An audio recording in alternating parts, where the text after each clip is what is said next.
สบายดีท่านผู้ชมทุกท่านวันนี้จะมาแนะนำเกี่ยวกับแอปตัดพื้นรูปภาพออกเนาะในกรณีที่เราบ่อยากให้ภาพ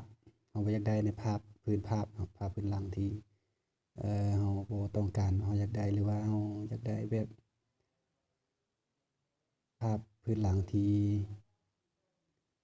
งามๆเนาะเราสามารถเปลี่ยนได้เนาะวันนี้จะมาแนะนำในแอป Eraser Background เนาะหรือว่า Background Eraser เนาะเข้าไปเบิ่งนำกันเลยเนาะเป็นตัวนี้เนาะหลังจากที่เราเข้ามาในแอปมันหน้าตาจะเป็นแบบนี้เนาะมันสิบอกให้เราดาวน์โหลดรูปเนาะโหลดโฟโต้เข้าบอนนี้เนาะ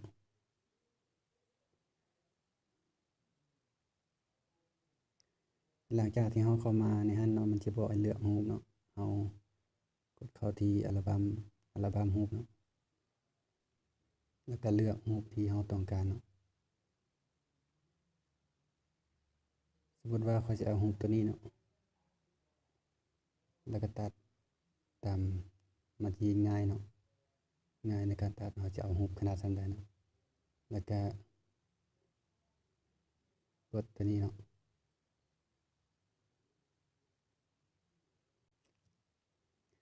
หลังจากที่เราเอารูปเข้ามาแล้วเนาะเราสมมุติว่ารูปพื้นของรูปเนาะมันสีคือเดียวเนาะถ้าเป็นสีคือเดียวเรากดออโต้เนาะออโต้รูปดาวนี่เนาะตัวนี้เนาะตัวนี้แล้วก็ดึงตัวนี้เนาะแล้วก็วางเลยเนาะ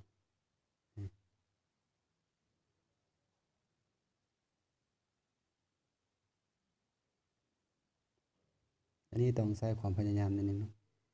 บางทีสีคือเดียวมันสิเจือไปเลยกินไปเลยเนาะ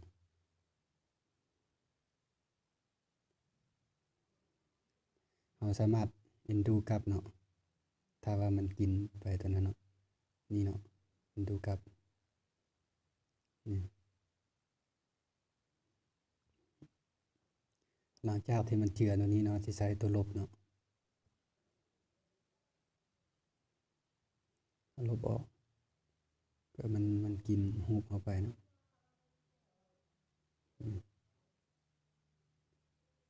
ลบออก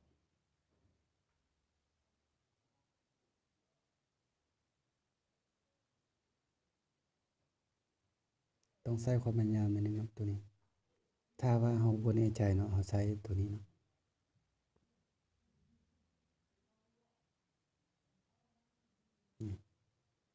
ใช้ตัวนี้ลึกเลยมันสิไวเนาะ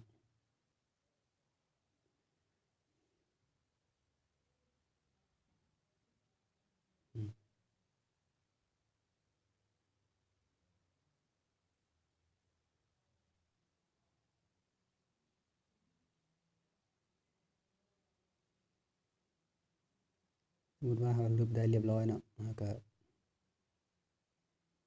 ถึงเนาะแปลงให้มันงามหลังจากนั้นเราซูมเบิ่งเนาะว่า มันสิเพราะว่ามันสิเฮ็ดง่ายเนาะซูมเบิ่งว่ายังบ่ได้อีกเราก็สามารถใส่แปลงมัน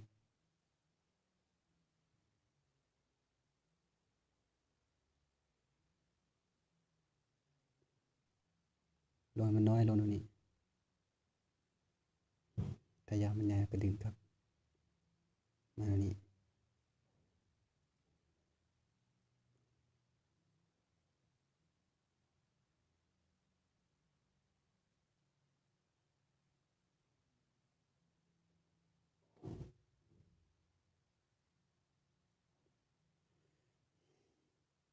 ตอนนี้ถือว่าได้เรียบร้อยแล้วเนาะได้รูปตามที่เราต้องการเนาะเวลาเราได้ตามรูปที่เราต้องการแล้วเนาะเราคลิกใส่ตัวนี้เนาะตัวนี้แจ้ถึง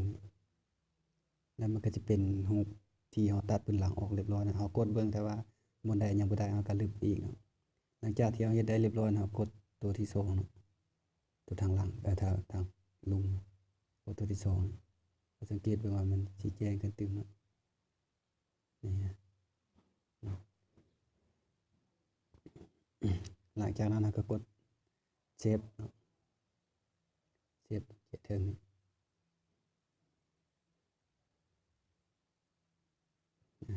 มันก็จะเป็นอันนี้เนาะเอาดึงไปใส่กระดาษแบบนี้เนาะหลังจากที่เราเห็นรูปเรียบร้อยแล้วเซฟไว้เรียบร้อยแล้วบัดนี้เรากลับไปเบิ่งเนาะสมมุติว่าเราเอารูปตัวอื่นลองเบิ่งเนาะ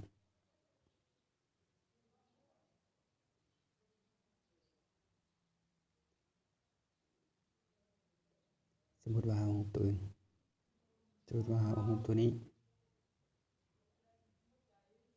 ถ้าหากว่าพื้นมันคือกันเนาะพื้นมันเป็นสีดำนะครับแต่ออโต้บัดเดียวมันก็สิได้เลยเนาะถ้าเป็นรูป PG เนี่ยนี่ตัวนี้คือว่าเรากดออโต้ตัวนี้เนาะแล้วก็ดึงมาในวางเลยนี่เห็นป่ะมันสิได้บัดเดียวเลยเนาะถ้ารูปพื้นมันคือกันเนาะตัวใดเราบ่ได้ยังบ่ได้เนาะก็ลบคือเก่าเมื่อกี้นี่เนาะก็กดดอนนี่จะเป็นแบบนี้เนาะแล้วก็กด ตัวที่สองแล้วก็กดเซฟตามเคยมันจะได้ตรงนี้เนาะเอากลับไปเบิ่งบนเฮาเซฟไว้เนาะมันสิอยู่เลเซอร์นี่รูปที่ตัดไว้เนาะ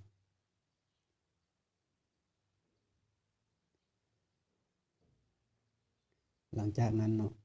ถ้าเฮาอยากเอารูปไปใส่บนอื่นหรือว่าใส่เป็นพื้นหลังตัวอื่นเนาะบัดนี้เฮาไปที่Pixel Lab เนาะ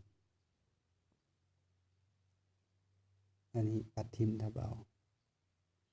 เดี๋ยวสอกเป็นหลังก่อน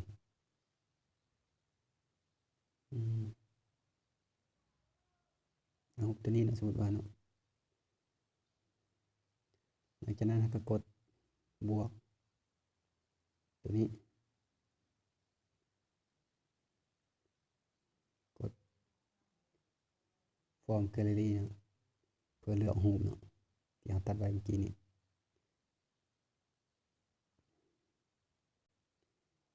ตัวนี้เลือกรูปเราสามารถปรับได้นะตัวนี้เนาะเลือก16:9ใช่ไหมแล้วก็กดถึกไปฮะวางตัวนี้เราจะเอาถ้าเราอยากเอารูปคนอื่นมาใส่นำเนาะเพื่อเป็นแบบถ่ายคู่เนาะเราอยากถ่ายแบบอยากเอาภาพแบบถ่ายอยู่ญี่ปุ่นเกาหลีเนี่ยหรือประเทศอื่นๆเนาะประเทศไทยประเทศลาวประเทศอิหยังก็ย่าเนาะถ้าเราอยากถ่ายรูปแบบอยู่สถานที่ที่งามๆซั่นว่าเนาะแต่เราบ่มีโอกาสได้ไปเราสามารถเลือกภาพที่ตัวนั้นเอามาเป็นพื้นหลังแล้วก็เอารูปตัวนี้เข้าไปเนาะรูปที่เรา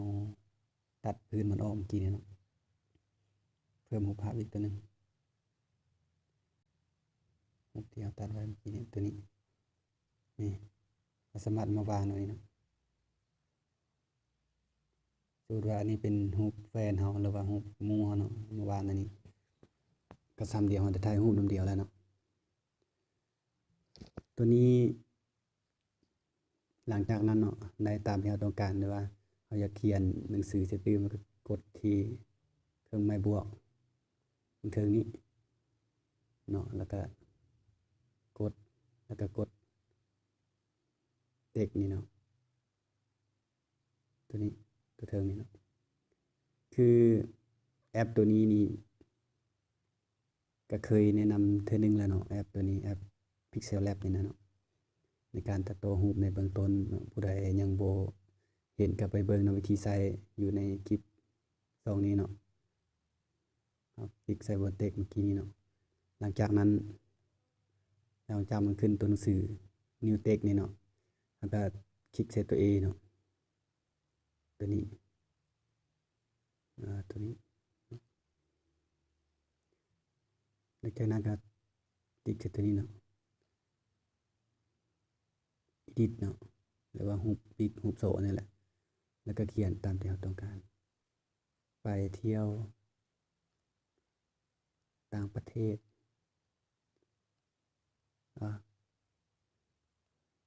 ต่างประเทศ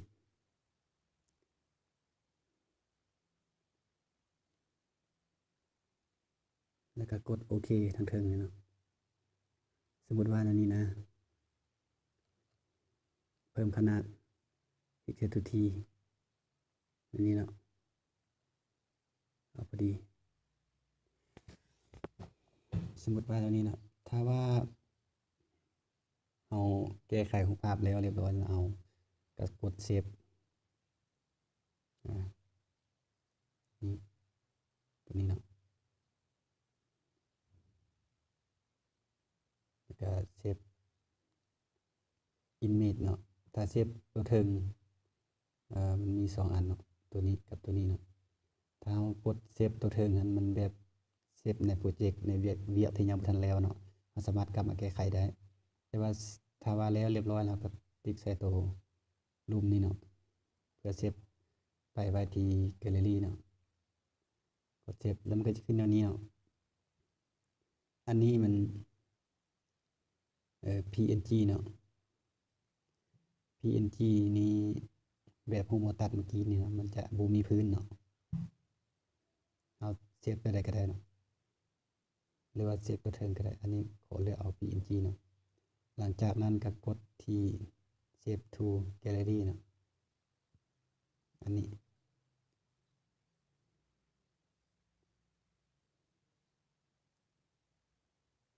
เสร็จเรียบร้อยเนาะถือว่าการแนะนำคลิปนี้เนาะก็หมดส่ำนี้เนาะถ้าว่าผู้ใดอยากรู้แม่นหยังเพิ่มเติมเนาะก็สามารถคอมเมนต์ใต้วิดีโอเนาะแล้วสิมาแนะนำเติมในคลิปต่อไปเนาะอันนี้ก็จบเพียงเท่านี้ก่อนเนาะถ้าหากผู้ใดคิดว่าคลิปนี้มีประโยชน์เนาะก็อย่าลืมกดไลค์กดแชร์เนาะสำคัญก็อย่าลืมกดติดตามที่ช่อง PMV Channel เนาะแท้จริงแล้วช่องนี้เนาะก็บ่ได้สิเน้นเรื่องนี้เนาะแต่ว่าเนื่องจากว่าเราบ่ทันเฮ็ดคลิปแบบบันเทิงเนาะเราก็เลยเฮ็ดคลิปแบบการแนะนำรีวิวหรือว่าการศึกษาเนาะอันนี้